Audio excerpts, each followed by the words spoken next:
వాళ్ళందరూ కూడా సినిమా తారులు, వాళ్ళందరూ కూడా 10 సంవత్సరాలకు ఒకసారి అలాగే అవార్డులు ఇచ్చుకుంటూ ఒకరిని పొగుడుకుంటూ ఉంటున్నారు.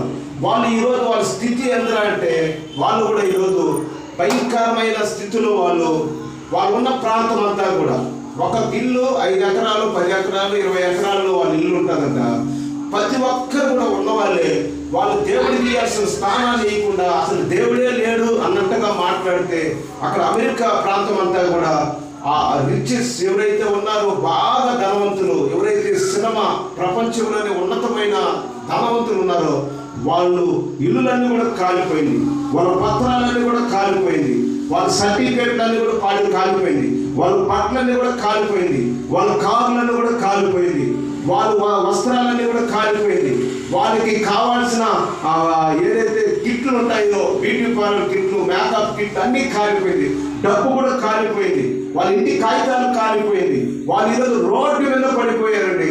ఉన్నతమైన ధనవంతులు అంటే అమెరికాలోనే, అలాగే అగ్రరాజ్యము ప్రపంచంలోనే ఈ పెద్ద రాజ్యం ఏదైనా ఉందంటే అమెరికా దేశంలో అగ్రరాజ్యంలో వాళ్ళందరూ కూడా రోడ్ల మీద పడిపోయారండి ధనవంతులు. ఈరోజు ఈ సంగతి ఏంటి?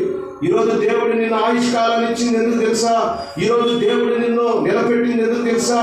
దేవుడు నీకు ఊపిరిచ్చింది ఎందుకో తెలుసా? ఈరోజు మనం కళ్ళ ముందరే చూస్తూ ఉన్నాం. అనేక సందుల్లో అనేక ప్రాంతాల్లో మన పాలెంలోనే ఈ 51 డివిజన్లో అనేక ప్రాంతాల్లో మన కళ్ళ ముందు ఉన్నవారే కనిపించట్లేదు, మరణిస్తూ ఉన్నారు. ఎవరు మరణిస్తున్నారా, ఎవరు చనిపోయారా, ఎవరు ఉన్నారా కూడా తెలియని పరిస్థితి. ఆ బ్యానర్లు చూస్తే కానీ తెలియని పరిస్థితి. ఈ నూతన సంవత్సరంలో కూడా అనేక మంది కూడా మరణిస్తూ ఉన్నారు. ఇంకా నీ జీవితంలో మార్పు రాకపోతే, నువ్వు ఇంకా రక్షణ మార్పులో నడవకపోతే, నీ ప్రయాసాన్ని ఆయన మోస్తానంటున్నాడు కదా, నీ రోగాన్ని ఆయన స్వస్థపరుస్తానంటున్నాడు కదా, నిన్ను ఆయన నీకు ప్రశాంతత విశ్రాంతిని ఇస్తానంటున్నాడు కదా, దేవుని వైపు నువ్వు వస్తావా? దేవుడు అంటున్నాడు నేను సమాధానం పరుస్తానంటున్నాడు, నీకు ఓర్పునిస్తానంటున్నాడు, నేను సాక్షిగా నిలబెట్టున్నాడు. అందుకనే ప్రయాసపడి సమస్త జనులారా, సమస్తాన్ని పిలిచాడు ఆయన. సమస్తు ఏ కులము, ఏ మతము, ఏ రంగు, ఏ భేదము, నువ్వు ఎవరినైనా సరే, నువ్వు ఏ దేశస్థుడివైనా సరే, ఏ ఊరు అయినా సరే, నువ్వు ఉన్నవాడైనా లేనివాడైనా, నువ్వు చదువున్నా చదువు లేకపోయినా, అందం ఉన్నా లేకపోయినా, నువ్వు ఎవరైనా సరే, నువ్వు ఎటువంటి స్థితిలో ఉన్నా సరే, నీ భారాన్ని నేను మోస్తానికి విశ్రాంతిని కలుగు చేస్తానంటున్నాడు. అందుకని క్రీస్తునందు ప్రియమైన ప్రియులారా, ప్రయాసపడి భారము వహించిన సమస్త జనులారా, యేసు వద్దకు నూతన సంవత్సరంలో రాండి.